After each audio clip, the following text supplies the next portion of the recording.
Welcome to Public Health Matters, where we talk about matters of public health. I'm Bobbie Bagley, Chief Public Health Official and Director for the City of Nashua's Division of Public Health and Community Services. And I'm joined today by Savitri Horrigan, who is our Public Health Strategist for the Division of Public Health, and we're going to talk about Mental Health Awareness Month. The theme actually is More Good Days Together, and we're going to talk about the importance of people coming together for their mental health. So Savitri, you've had the opportunity to attend several conferences and educational sessions to learn more about things that we can do to improve how we address substance use disorders, behavioral health, and harm reduction. So talk with us a little bit about the impact of that and how we can have more good days together. Yeah, it's a pleasure to be here, Bobbie. I'm so grateful for the opportunities to get to further my education. I think at these conferences I went to, one of the recurring themes was the power of really addressing healing and genuine community connection and addressing stigma. So one of the keynote speakers at the RICH conference, which was put together by the SOS Recovery, they talked about how, oftentimes people will have co-occurring mental health challenges and substance use disorder. And if we only treat one part of that and don't actually look at like healing, kind of either the traumatic experiences that someone has experienced or adverse childhood experiences or depression, anxiety. A lot of times people are using substances to cope with those challenges. And so if we're not actually addressing the healing part, we're not really treating the whole person. And then the other thing that really struck me was I was super impressed by some of the speakers that talked about approaches to families and recovery. So one of the things that one of the speakers talked about was 0 to 3, which is an organization that focuses on early childhood and infant mental health and looking at the ages between 0 and 3 years old, because when they saw that when kids are entering the foster care system, 30% of those kids enter before the age of 3, and then 50% of them enter before the age of 5. And so we know that during that time, the brain is developing. It's a really critical time for brain development, and we want to make sure that everybody who's like interacting with these children and interacting with their families is treating their mental health issues and also looking at it from a whole family perspective as well, and not just looking at it in silos, but treating, talking with the families. Yeah, and because when we are a part of family, that constitutes our whole as a person as well, too, Yeah. right? And so it does make really good sense to not only focus on the individual that may be dealing with the issue, whether it's mental health or substance use disorder, but to include the entire family, because that family is also affected by whatever that individual is affected by. And it's striking, Savitri, that you mentioned those statistics of 30% of the infants, because that's what they are, 3 and under, they're still infant and toddler age, or 50% of 5-year-olds. The impact of that individual child's environment is what is leading to this outcome of being in the foster care system. And so the focus has got to be on the individual, which is probably a caretaker, either the parental adult, or a grandparent or the aunt in that environment, that may lead to this separation of the child from the family that then creates this fractioning of that entire unit. And so it does make sense that you would want to include the entire family in whatever treatment modality is needed for that particular family. Yeah, exactly. And something that the speakers said was that a lot of times families are entering into these systems because of a lack of access to supports and resources. And so how can we, instead of waiting for things to snowball for families that are already dealing with a lot, in addition to perhaps a substance use disorder, how can we meet them beforehand before things get really bad? And another program that that speakers spoke about at this conference was Family Threads from Archways in New Hampshire.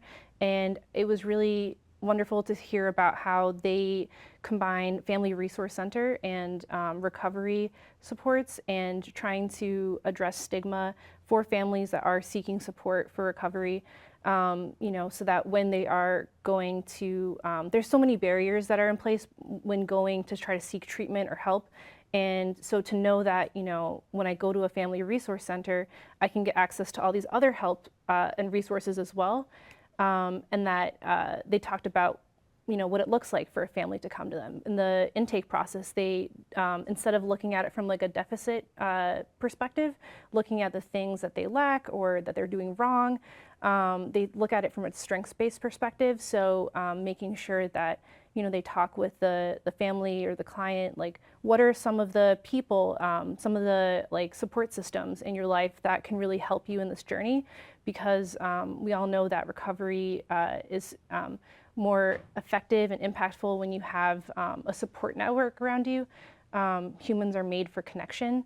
And so when we have, it's just more success when you have access to more community support as opposed to trying to do things on your own. Yeah.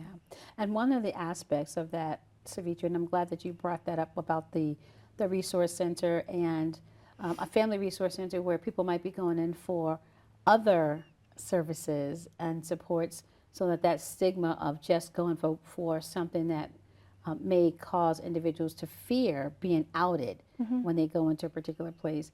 And that's something that we don't generally talk about, is that fear that people may have when it comes down to seeking services. As you know, we constantly talk about people being able to feel safe around, I don't feel good, right? Or I'm not doing well, and being able to have that ability to do that without feeling the stigma coming back on them. But we don't talk about the fear that people may also have. If I do that, then I'm outing myself, that I do have an issue, that I have something that I can't resolve on my own. And we want people to understand that the supports are there, and that it's okay if you're not okay, and it's okay if you say that, if you say that you're not okay, so that intervention can occur before it becomes a crisis. Yeah, that was something I actually really admired from one of the speakers at the conference. She did a TED-style talk, and she just started off by saying, like, I just got to be honest with y'all today. I'm not okay. Like, I'm dealing with a lot of heavy stuff, and I just wanted to like be real with you. And I think modeling that vulnerability helps create an environment, a community, society of where it's okay to normalize sharing your feelings, sharing when you're not doing well, so that you can seek out services and support before things get too bad. Yeah. We got to create that space, right? And sometimes, even though it might not feel safe, being able to create that space of acceptance for that, right? And so I believe that's where this whole piece around the normalizing, because we know that there's a lot of things that are happening in society that will make individuals feel uncomfortable or not well, in their physical body, in their mental capacity, and even spiritually, where people may not feel well. But we've got to be able to come to that space of openness with being able to say, I just have to say, guys, right now I'm not doing too well, and that space is there where people can receive that and then provide some supports, right? And sometimes people don't know what to do. And sometimes we don't have to say anything except, thank you for sharing that. Yeah, right. Validating, listening can be huge for people. And going back to, some of the challenges that families may face, especially if they're in recovery, that fear can be so real, because a lot of times families are afraid of their, family separation, their child being taken away. And so how can we help people before things get to that point to really offer that support, in a preventative model? Yeah. And I think that's important too, Savitri, as you mentioned, people, again, because of that fear of family separation, fear of losing their children, fear of being placed, because sometimes people may feel like they have to be placed somewhere, and understanding that for many of the support services that are there, in particular like the Department of Child, Youth, and Family Services, they're there for support, and their initial instinct is not to take a child from the home. They really look to keep the families together and unified. And the only instance they're going to look to, or seek to do that is if there's some harm that is projected onto a child, or if there is a child in a situation where they're projecting harm onto others, in the household. And so we want people to feel comfortable working with DCYF if that does need to be an option, because that opens the doors up for more resources and protections for the entire family. Yeah, and partnering with organizations like Family Threads that are based in family resource centers so that they can, get access to those supports, think about things in a strengths-based perspective, get connected to other parents. We were talking about the Parent Cafe and how valuable that is here in Nashua and across the state for parents to just be able to, in a kind of casual, informal setting, meet, share food together, talk about things, how are things going. One of the things that the speakers talked about is that, people are in recovery, especially families. Now they're also juggling like all of the caregiving responsibilities and duties of being a parent, of being a caregiver, which can be very overwhelming. And so how do you navigate all of these things that are, kind of pulling at you? Yeah, and so you mentioned the Parent Cafe, so where are those held in Nashua? Yes, so those are held at the, what was formerly known as the Arlington Street Community Center, now is known as the Gloria Timmons Community Center. They have those there, as well as the Nashua Police Athletic League, or Nashua PAL, and I believe that it changes every other month between location.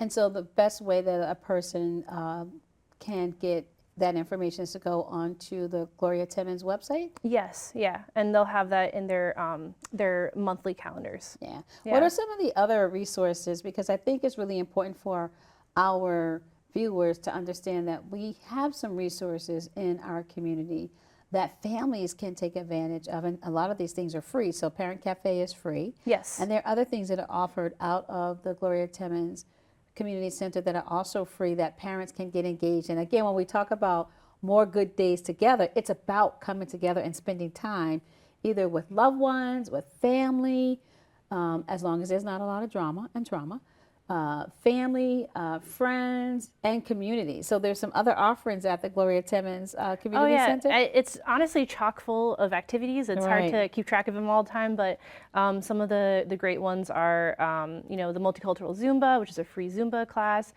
great for moving and like stress relief. There's lots of like art therapy or art classes. I think they have like some kind of homework help too, and like looking at. Oh, they do. Yes, yes. Looking at different types of like subjects from school. Always a lot of like arts and crafts, and it's all free, which is incredible because all those things they can cost a lot and be a huge barrier. And it's nice to have this in the community where people can, if they are like wanting to just have a little bit of time to themselves, time to breathe, they can bring their kid there and. Have a little space for themselves, or they can interact with their kid and spend time, doing these fun, like, relationship building activities. Yeah, yeah. So they can go on the website, www.ascc.org. Yes, yeah. And then they'll have the whole menu of opportunities. And they also have the music program. Yes, the music program. That's through the Nashua Community Music School. Yeah. And it's free. That's free too. Yeah, that's incredible. Like, I love music. I'm not very musical myself, but I love listening to it. And it is very healing to be able to just like immerse yourself in something that sounds and feels good and just take your brain off of whatever's troubling you, disconnect from, digital media and all that. And another thing that I'm so pleased our community has is the Camp Mariposa from Revive Recovery. And so that is a camp for children and adolescents that have a family member that has or is currently struggling with substance use disorder.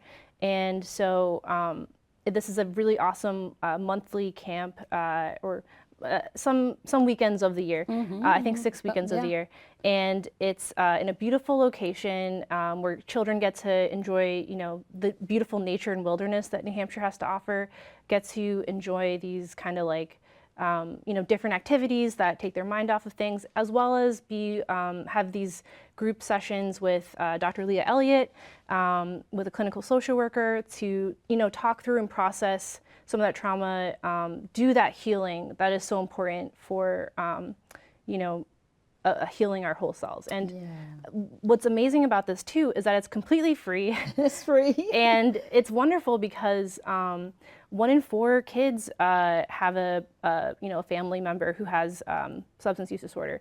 And I think it was something like 4 times as many kids who have that experience are 4 times as many to then develop a substance use disorder themselves. Right, 4 times more likely, huh? Yes. That's pretty high. Yes, and we know in general, like nationally, 90% of people who develop a substance use disorder started before the age of 18. So it's super critical to have these types of interventions and programs available to youth and adolescents, because that's really when you want to be doing more of the prevention and making sure that kids feel, loved, supported, have access to these types of healing programs. Yeah, and More Good Days Together also, accentuates that, right? Coming together at Camp Mariposa, sometimes youth and kids, when they're going through different things, really think that they are the only ones going through it. Yes.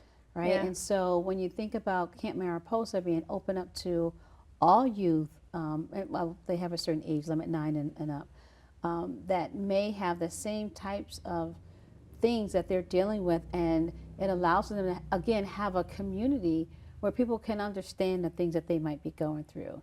And it goes right along with the theme of More Good Days Together, because you've got folks together and they could think about, like, how can I have a better day today? Mm-hmm. And really that's what that theme focuses on. What can we do every day to have a better day?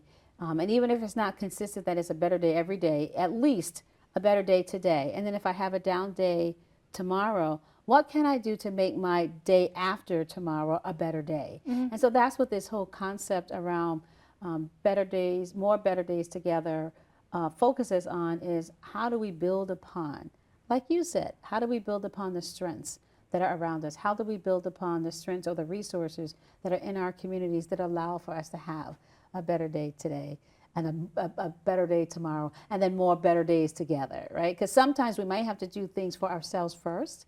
We might have to get into that space where I'm thinking, I'm giving myself some self-affirming messages, right? Mm-hmm. Positive self-talk goes a long way, because so does self-negative talk. Yeah, right. It can help a lot.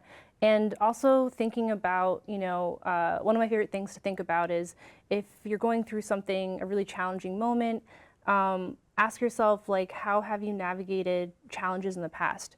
What did you do? Who did you reach out to for support? What can you do to, support yourself and get that help? Recognizing that you have a lot of those tools within you, and that you have survived, challenges in the past, and that can be a really helpful kind of just like mental trick to help yourself in those kind of situations. And then also not being afraid to reach out for support too. Right. 988, it's such a simple, easy number to remember. It's just like 911, and you can call them and say, you don't have to be in a crisis to call 988, which I think is amazing, and I think is another thing that should be normalized, because I think sometimes people think, oh, it's not so bad right now. I can get through this. Like, I don't really need to go and get help, because maybe they might be worried about like lots of different barriers, stigma, maybe the pay, all of that. So, but I think to know that these supports are out there, these 24/7 hotlines like 988 are out there for you to just call and say, hey, I'm just struggling. This is how I'm feeling right now. This is how I'm feeling. And they'll help you. They have all these questions to ask you, like, about what you're feeling, how long you've been feeling it, and help get you connected to those services. Right, yeah. And there's like a continuum, right? And so a person having a bad day is not a crisis, like you said. But a person having a bad day may want to think about, what can I do to change how my day is going? Especially if it could lead to putting them in a rut. And then once you get into the rut, that might continue for multiple days, and then multiple days of a rut could lead to depression. And then depression can lead to severe depression. And so we're talking about doing those little things that will stave off some of these, because we produce certain chemicals in our brain, right, that will just add up. They will just keep building up and add up, and right. And so when we think about how we interrupt that cycle, it allows for us to change the course of what's being produced in our brain. So instead of producing cortisol, we can produce some serotonin, or we can produce some dopamine. We can produce some of those chemicals that then change our mood as well. All right. And so we want to think about some of those things. So more better days together allows for us to have an intentionality for this month, every day of thinking, what can I do today that's going to help me have a better day right now, and then maybe even a better day tomorrow? And then if I can't, what can I do right now to make me have a better moment that will lead to a better day? Yeah, right. And I think especially for people who may feel like they don't have a lot of control in their lives too, it's a way to think about like, what is in your control? What can I control in my life that, I can do this now to help me in the future? Usually like if you're like a young person, someone who's experiencing homelessness, maybe an older adult, people who may be having less control in their lives than others. And it's really important to be able to say like, okay, what can I do today? What can I look forward to? What can I try to, what are the steps I can do to have an action plan in place? And then, you know what, Savitri, you talked about modeling. And I think this is really important too, because modeling looks a number of different ways. And it can be positive modeling, or it can be something that's negative. And what we want to promote during this month of mental health awareness is that positive modeling, self-modeling, that then other people can see and say, oh, Savitri is making it through this. Like I said, there's a lot of things that are going on in our world that could really have adults and children and adolescents get into a mindset of, this is awful and I should feel awful. But there are things that even when there are bad things going on, that, like you said, the things that we have in our own control, we can turn that around and we can model positive behavior as we work through a particular circumstance or situation that we might be dealing with. And that's really important. And so when we model those kind of protective factors, for ourselves and for our brain and for our mental well-being and our physical well-being, other people will see that and they'll copy it. Yeah, I think this reminds me of, I don't remember the name of the book, but the Dalai Lama and Desmond Tutu had this book together. It's something about like the power of joy. Oh, and it's really, that's probably what the book is, the power of joy. We're going to look that up. It's very inspiring because those two have been through a lot and seen a lot, and just the amount of trauma they've navigated personally or helped others navigate.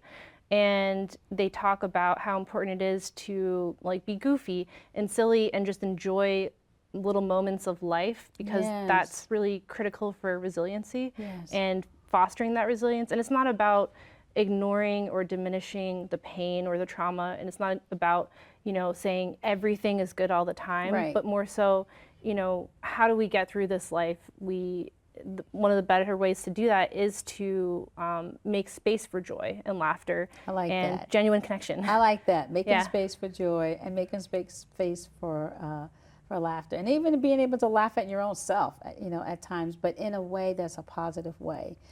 Because one of the things that we do want, so Savitri, as you know, this is our 10th year that we have been responding to the opioid epidemic, and we've been doing a lot of work with individuals that have substance use disorder. And we know that some of that does stem from a space of trying to self-medicate and self-treat when people are not in a space where they're feeling joy. And in fact, when they're feeling down or they're feeling depressed, some people may turn to alcohol or drugs to try to numb themselves of that feeling. And what we want people to learn how to do is feel what you feel, right? If you feel sad, acknowledge that you feel sad.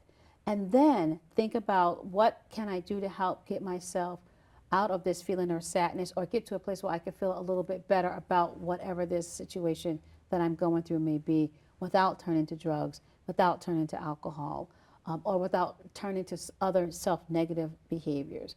Because this whole look at our mental health is really about reframing how we treat ourselves, how we love ourselves and how we express love towards others, right? And so those are some of the things that we want to really exemplify, because love does take us a long way in our recovery. Love does take us a long way in our healing, and we want people to feel and be able to embrace that. The first thing that people really need to be able to do is to love themselves. Even through any and all of the mistakes that a person may make, we need for people to really feel like, forgive yourself, love yourself, because that's going to be the first part of that healing. Yeah, absolutely. And it just reminds me, something I hear a lot in recovery spaces is the opposite of a substance use disorder is not necessarily sobriety, it's connection. It's having that connection to other people, feeling like you have people that bring you joy, that can support you and you can support them.